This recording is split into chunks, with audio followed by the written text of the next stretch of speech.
everyone, and welcome to SoundRadar, Gamesradar's video game music and audio podcast. I'm your host, Sophia Tong, and today I'm joined by Daniel Rosenfeld, also known as C418, and the composer of the insanely popular Minecraft. Hello, Daniel, and welcome. Hello, and good morning. Yes, so How are you? I'm good. How are you? I'm fine. So you're joining me all the way, via Skype from Germany right now. It's like a 9-hour time difference, and you just woke up because you had a very busy weekend selling. Yeah, it's basically night right now, but... So tell us more about the game music bundle. Oh, the game music bundle was just a crazy idea. I think Jimmy Hinson, he's also called Big Giant Circles. He's like a co-composer of Mass Effect 2. Mm-hmm. He just had like this stupid idea that we should copy Humble Bundle, but with music. And we actually were in talks with the Humble Bundle themselves, and they were interested, but they didn't think there's any money in music. I guess that shows because like they are throwing the music away for free.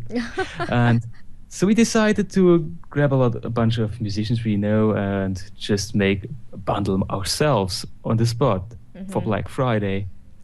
And it exploded, I guess. Well, yeah, people just wanted more, so... I noticed you kept adding more and more albums. Yeah, the support was somewhat bad because we are having issues all the time and repairing stuff, so we decided to extend the sale to Cyber Monday.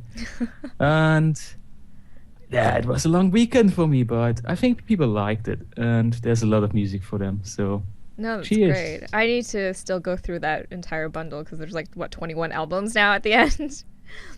Yes, I think that's like 17 hours of music and over 700 tracks. Yeah, that's a lot. Yeah, it's a lot. But let's talk about you. So I saw your composing music for games panel at Minecon. So how was Minecon for you? I mean, it's the first of its kind. So what was that experience like? Minecon was insane. I've never experienced something like that, and I was like at convention. I know that it was a PAX, but Gamescom, which is somewhat similar. Mm-hmm. And yeah, Minecon was the craziest thing I've ever seen about a game that I've worked on for 2 years. Wow. Without really realizing that it's that big. Yeah. Like just watching the parents go around with their kids, and it was like a creeper dad with his creeper son. They had the same makeup and stuff. It was so cute. I know. No, Minecraft is so insane.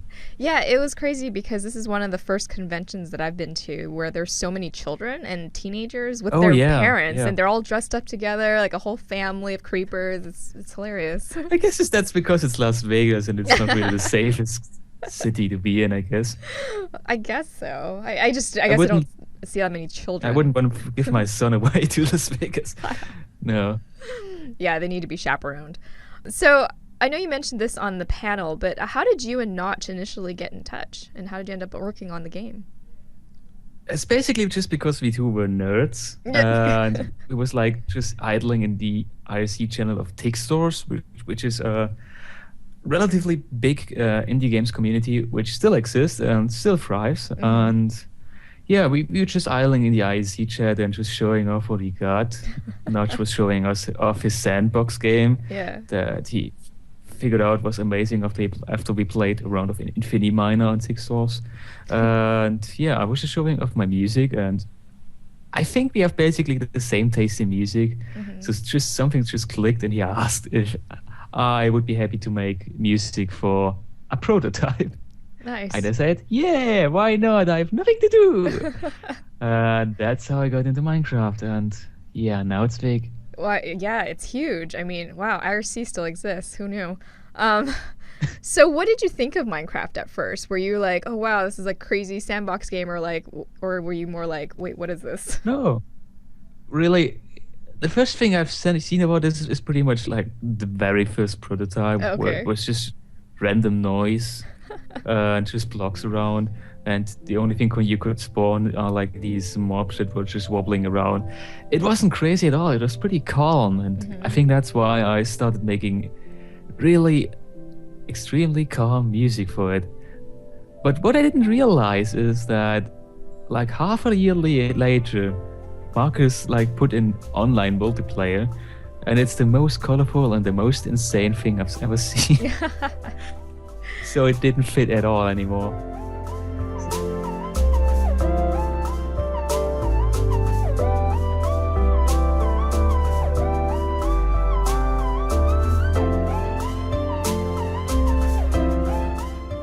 Yeah. After that, I think I have had a hiatus. Like I just said, okay, this is crazy. I just want to see what happens with Minecraft, and after that, I can make some more music. Because like I also was a bit depressed because the music pretty much didn't fit anymore. But like after a while, people were just asking, "The music is awesome. There's more. I want more. Is there more?" And I guess I just decided to make more of it. And yeah.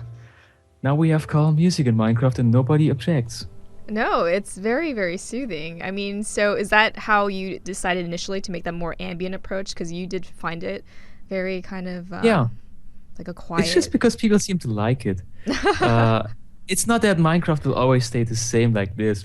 I think now we actually are beyond the finished part. Finally we can out. actually experiment more with it. Yeah. And eventually we will change the sound engine because the current sound engine is terrible. And after that, I think I will put in much more dynamic music, similar to what you would find in Skyrim, like battle music and, world-specific music. Okay. Yeah. Yeah, because right now the music kind of kicks in during different times of day, correct? Yeah. It's just random. Oh, random. It's random and different times of day, which was just like a test from Marcus, and he just never put it out. Yeah.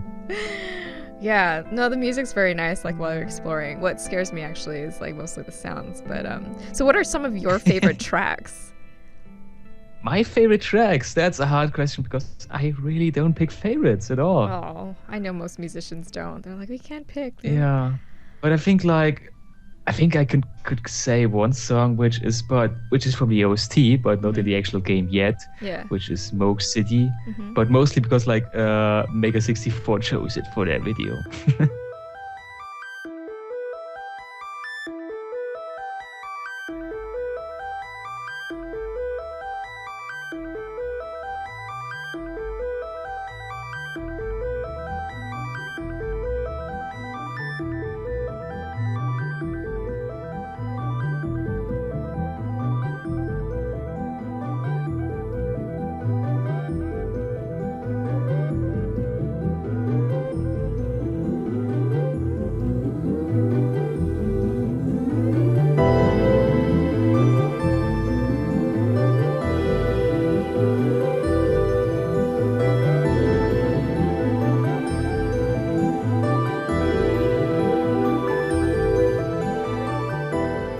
Was there anyone that while you were composing, like they stood out in particular?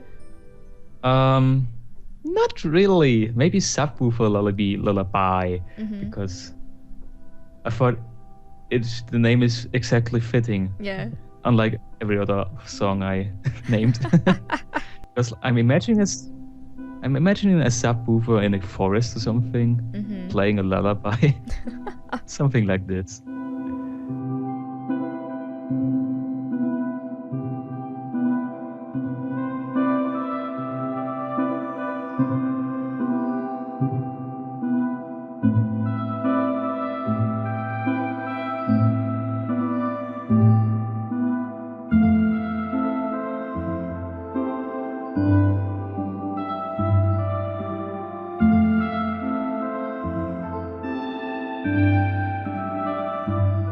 I did notice the track names are very interesting. Yeah, they are all pretty much references, and most people still don't get it. Yeah, a lot of times I'm like, wait, is this part of the soundtrack? What is this? Why is there a cat in here? Oh yeah, it was just a funny coincidence. I was just like making the track, and my cat jumped onto the keyboard, and hey, that's a good name. Oh, so they're personal references, so a lot of people won't get it. In that case, it's personal, yes. Yes.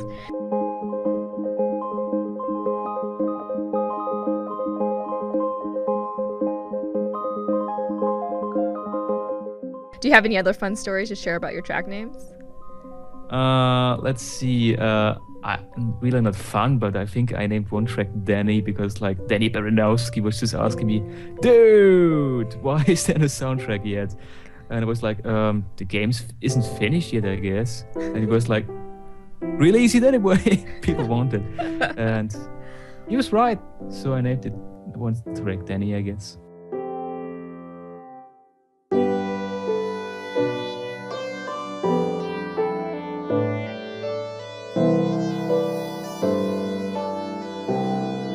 Danny's great. I met him at Minecon as well, and hopefully he'll be on a podcast soon later. So you're also the sound designer on the game. Are you the only one, or do you have someone else helping you? Yeah, I think I've been the only one, and the only other thing Notch uses is freesound.org. And the sound was pretty much an experiment for both of us because we both had no experience at all when we got into Minecraft. And I'm only slowly learning the ways of Foley. And right now I've like collected sound effects that are, I think, much better. Yeah. But we still have to wait for a proper sound engine because the current sound engine is really terrible. I maybe have mentioned it before, but to give you like an example, if you have one looping sound entity and put another looping sound entity on it, it crashes. Oh, jeez. It's that bad. So, yeah, I think right now Mojang is hiring a AI programmer and sound designer. And that guy will be responsible for the sound engine. And after that, we can make more elaborate sound stuff. Well, one step at a time, I guess. The sounds, like between the really soft score, because the game's so quiet and it makes those enemy sounds so much more effective. So how did you decide on, like, what would the spider or like the creeper sound like? Because every time I hear that boom go off, I know somebody is in trouble because I'm always playing multiplayer. I was like, oh, who ran into the creeper? It was all just trial and error. Like, I think when Nurch put in the creeper, that's actually his thing. Like, he just thought, I need an indication that this thing is about to explode. So why don't just put in a sizzle from a firework or something? And that seems to work pretty well. Oh, yeah, that's true, because everyone knows it now. Yeah. Actually, I think the spider, I was just like YouTubing an entire day of watching spider videos, pet spiders and stuff like that, and was just wondering, do spiders even make a noise? No, that's why they're scary. Apparently they do, but a really, really quiet sizzle. Oh, I see. I just took a sound from a fire hose and just put it in a sampler and scratched it around, and that's how the spider noises. Yeah. That's kind of cool. I'm always fascinated by how people come up with their designs. It's getting much more disgusting though, because like I think I've made some spider walking sounds, and they are a bit yucky. Oh. Icky. What are you using? So once, I'm not sure, but I think I use pudding for the spider walking sounds. Well, it's all wet sounding. Yeah. So how did you initially get involved in like composing and sound design? It was pretty much just because nobody else was around and we were just two people in Minecraft, and Dodge was just wondering, we need sound effects. What now? And I was basically just jumping in and trying to help out as much as I can, and it just sticked.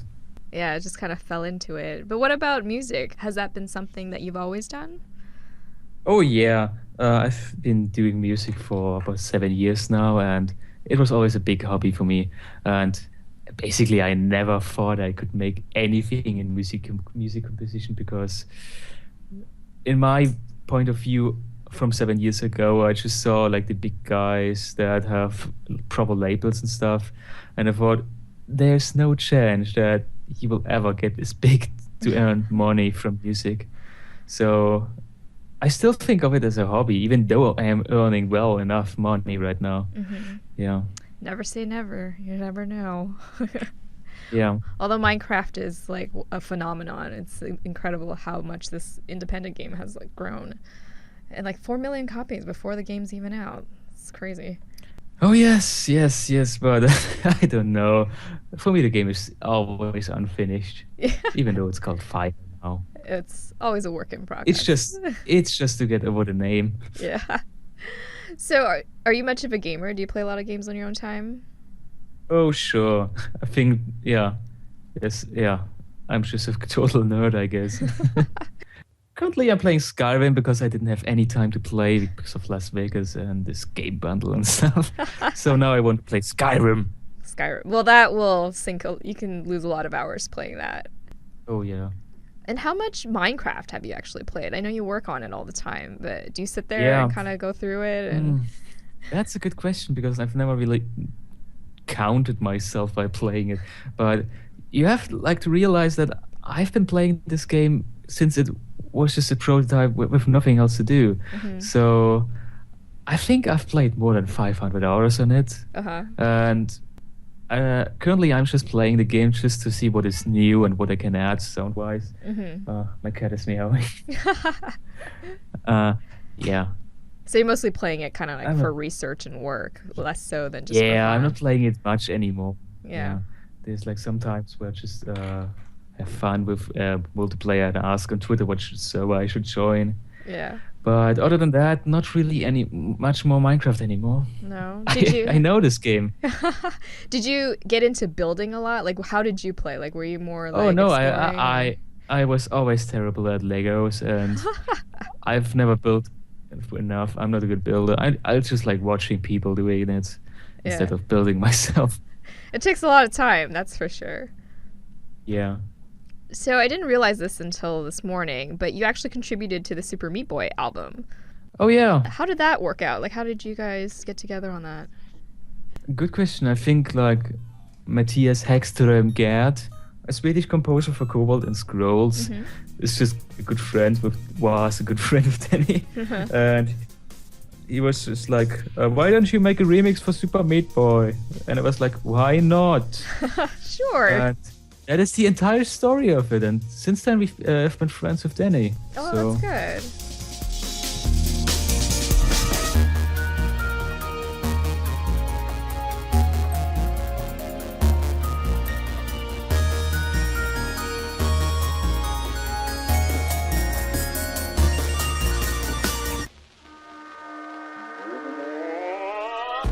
Yeah, you guys were all on the panel together. You guys are like good old friends. Yeah. So the independent community, I guess, as a composer, is that pretty tight? Like, is it pretty small, or, how is it like? How is it as an independent composer? I personally have like a lot of independent composer friends. I'm not sure. Like, I know some composers that are pretty alone at their business and have to ask for every little iPhone game, but I'm feeling great actually with a couple of composer friends around, and we are plugging each other, and it seems to work out fine, I guess. Oh, it's a good network. Did you think it would be hard going into this? Because I know initially you thought, you're like, oh, I'm never going to make any money off this. Yeah, I thought it was going to be hard, but I just got into it without any reason. I don't know. I'm just in it right now, I guess. Yeah. It just happened.